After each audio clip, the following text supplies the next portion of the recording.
Informasi banjir terkini di Subang, Jawa Barat akan disampaikan Yasin Idris dan juga nanti ada Syamsul Arifin di Demak, Jawa Tengah. Terlebih dahulu, kita ke Demak, Jawa Tengah terlebih dahulu ada Syamsul Arifin. Silakan, Syamsul.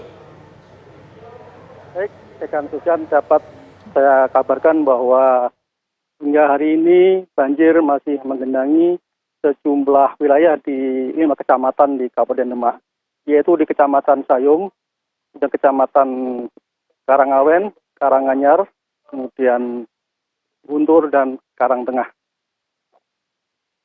Kondisi paling parah terjadi di sejumlah desa di Kecamatan Sayung, atau lain yaitu di Desa Rampelan, kemudian Desa Sayung, Kalisari, kemudian ada Loireng, dan ada Desa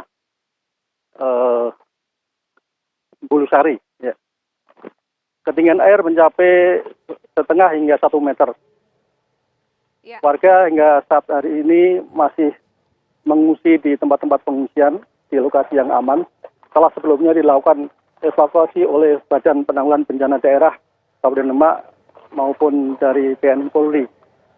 Banjir selain merendam ribuan rumah juga mengakibatkan akses jalan antar desa menjadi terputus. Warga terpaksa harus menerabas genangan banjir, juga menggunakan alat seadanya seperti kayu maupun getek dari potong pohon pisang yang digunakan untuk melintas di genangan banjir. Banjir juga mengakibatkan ruas jalan di Pantura, Jawa Tengah, bagian timur menjadi terganggu karena ruas jalan di Jalan Raya Sayung itu tergenang hingga mencapai setengah meter.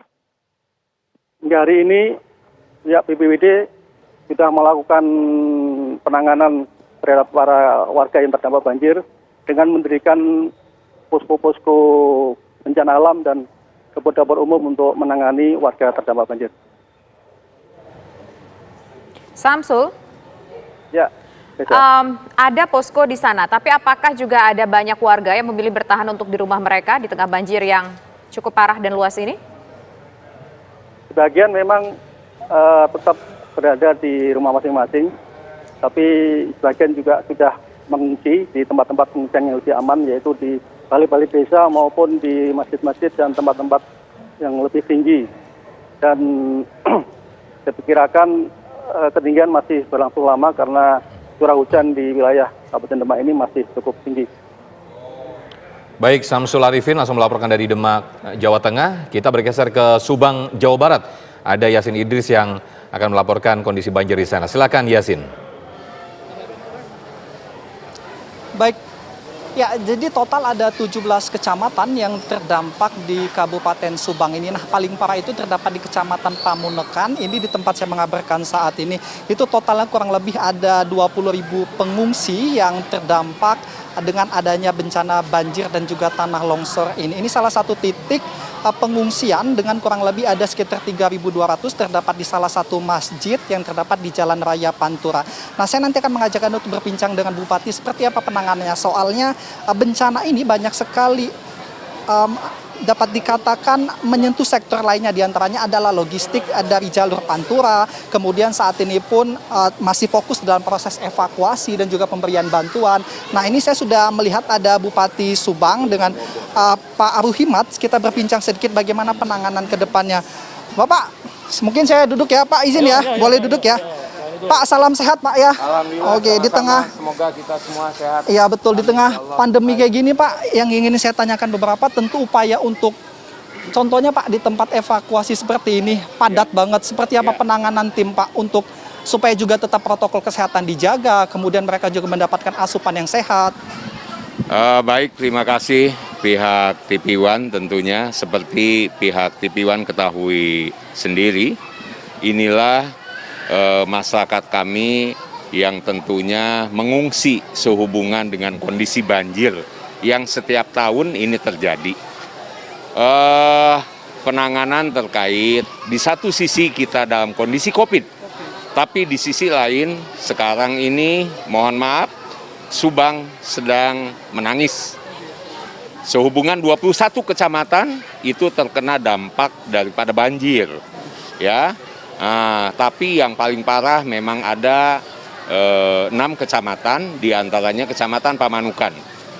Masyarakat yang mengungsi itu pun sampai ada 6.300 jiwa tersebar di 21 titik pengungsian. Dan nampaknya di sini yang paling banyak itu kami alokasikan sebanyak kurang lebih 3.000 masyarakat yang ada di titik lokasi masjid ini. Pak, saya potong, berarti kalau total keseluruhan puluhan ribu ya, lebih dari 20 ribu. 38. Iya, 38.000 masyarakat yang mengungsi ya, tersebar di titik-titik utama yang disiapkan, titik utama dari pemerintah, juga titik utama yang mandiri, mereka mengungsi di keluarganya. Adapun penanganan, ya kebetulan kami biar bagaimanapun terkait sehubungan sedang COVID, alhamdulillah salah satu contoh di sini sampai ada 2 tim petugas kesehatan yang menyangkut dari rumah sakit maupun dinas kesehatan, ya. Nah, sehingga kami lakukan tetap protokol kesehatan, jangan sampai mereka terpapar COVID, mungkin demikian. Dan satu lagi Pak, masih ada yang terisolir juga Pak ya? Bagaimana Pak?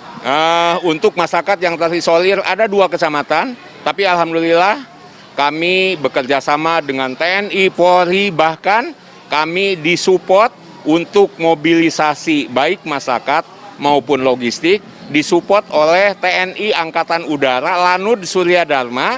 Kami dibantu helikopter untuk supply material, supply logistik ke titik-titik yang tidak dijangkau oleh kendaraan darat.